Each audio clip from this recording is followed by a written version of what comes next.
C'est une histoire vraie et honnêtement, je n'arrive toujours pas à croire que mes propres parents aient pu dire une chose pareille. Ma fille de 13 ans, Léa, était à l'hôpital pour une opération d'urgence et mes parents ont traité cela comme si ce n'était rien du tout, puis ils ont dit quelque chose de si vil, de si impardonnable, que je ne pourrai jamais l'oublier. Ils ont dit en face à ma fille qu'elle aurait dû mourir à la place, qu'elle était de toute façon un fardeau pour notre famille parce qu'elle souffrait de troubles psychologiques. Je n'ai pas crié, je n'ai pas pleuré, j'ai simplement passé un coup de téléphone qui a tout changé et 6 mois plus tard, quand ils se sont présentés à notre porte pour implorer mon pardon, ce que j'ai fait a choqué tout le monde. Si vous vous demandez comment une chambre d'hôpital est devenue le moment où j'ai finalement coupé les ponts avec mes parents pour toujours, restez avec moi car nous allons entrer dans les détails. Tout a commencé un mardi soir quand Léa est rentrée du collège en se tenant le ventre, le visage pâle et tordu par la douleur. Elle m'a dit que quelque chose n'allait vraiment pas et qu'elle souffrait horriblement. J'ai d'abord pensé que c'était peut-être ses règles ou une intoxication alimentaire, mais quand j'ai touché son ventre et qu'elle a hurlé, j'ai su que c'était grave. Je l'ai conduite directement aux urgences de l'hôpital le plus proche et au moment où nous sommes arrivés, elle pleurait si fort qu'elle arrivait à peine à respirer. Les médecins ont fait des tests rapidement et efficacement, et en moins d'1 heure, le diagnostic est tombé, une appendicite sur le point de rompre qui nécessitait une opération immédiate. Mon cœur s'est arrêté et j'ai bêtement répondu qu'elle n'avait que 13 ans, comme si cela changeait quoi que ce soit, mais le médecin m'a dit doucement que si nous n'opérions pas maintenant, cela pourrait la tuer. J'ai signé les papiers et ils l'ont emmenée sur un brancard où elle paraissait si petite et si effrayée en m'appelant. Je lui ai promis que je serais juste là et que je ne bougerais pas.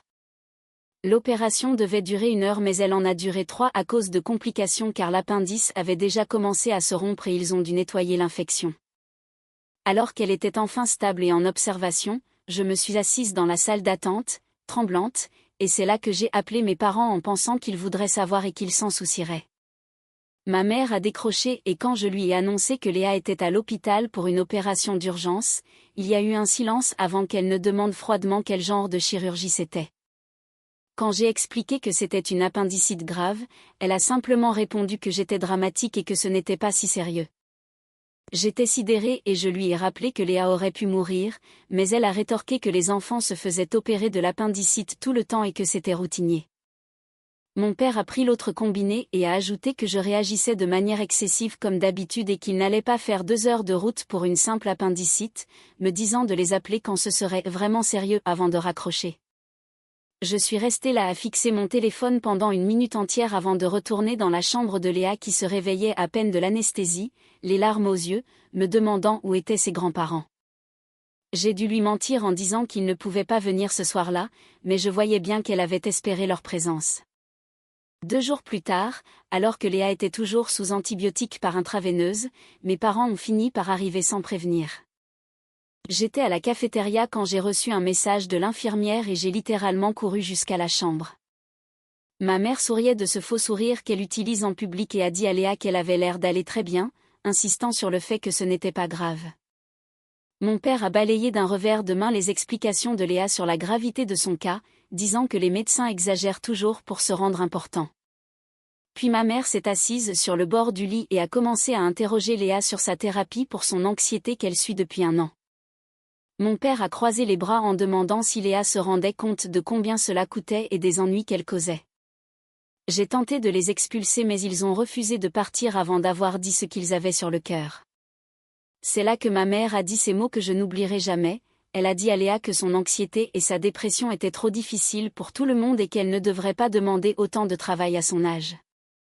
Mon sang s'est glacé et mon père a renchéri en disant que honnêtement, quand ils avaient entendu parler de l'opération, ils avaient pensé que ce serait peut-être mieux si elle n'avait pas survécu. Le silence dans la chambre était total, Léa était effondrée, et ma mère a continué d'une voix calme en disant que cela aurait résolu beaucoup de problèmes car Léa était difficile, coûteuse et mauvaise pour la famille. Léa a éclaté en sanglots déchirants et j'ai attrapé ma mère par le bras pour la traîner physiquement vers la porte en menaçant d'appeler la sécurité. Ils sont partis, ma mère offensée et mon père agacé, laissant ma fille de 13 ans brisée contre son oreiller. Je l'ai tenue dans mes bras pendant qu'elle me demandait pourquoi il la détestait et si elle était vraiment un fardeau, et c'est là que j'ai pris la décision que j'aurais dû prendre il y a des années. Une fois qu'elle s'est endormie, Je suis allée dans le couloir et j'ai appelé mon avocate spécialisée en droit de la famille pour entamer une procédure d'interdiction de contact et de mesure d'éloignement. Il a fallu 2 semaines pour que tout soit officiel, mais pendant 6 mois, nous avons savouré un silence paisible et Léa a commencé à aller beaucoup mieux, souriant davantage et ne demandant plus après eux. Un jour, ils se sont présentés devant chez nous avec des fleurs et une carte, mais je ne les ai pas laissés entrer. Ils ont essayé de s'excuser en disant qu'ils étaient sous stress et qu'ils ne pensaient pas ce qu'ils avaient dit, mais j'ai ri d'un rire amer en leur rappelant qu'ils avaient dit à une enfant de 13 ans sur un lit d'hôpital qu'elle aurait dû mourir. J'ai menacé d'appeler la police pour violation de la mesure d'éloignement et quand ma mère a commencé à pleurer en disant que nous étions une famille, je lui ai répondu que Léa était ma famille et qu'il n'était plus rien pour moi. J'ai fermé la porte et j'ai regardé par la fenêtre alors qu'il s'en allait enfin. Léa m'a rejointe, m'a serré fort dans ses bras et m'a remercié de l'avoir choisie, ce à quoi j'ai répondu que je la choisirais toujours, à chaque seconde. 6 mois après, nous sommes épanouis, Léa réussit au collège et a des amis formidables. Mes parents ont tenté d'envoyer des lettres que j'ai retournées sans les ouvrir, et ils ont même essayé de venir à son collège avant d'être éconduits par la direction. Je ne ressens aucune culpabilité, car le jour où ils ont dit à ma fille qu'elle aurait dû mourir, ils ont cessé d'être ses grands-parents et mes parents.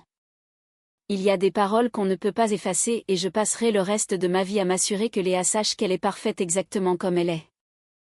Alors, qu'en pensez-vous? Ai-je surréagi ou aurais-je dû couper les ponts bien plus tôt? Dites-le moi dans les commentaires.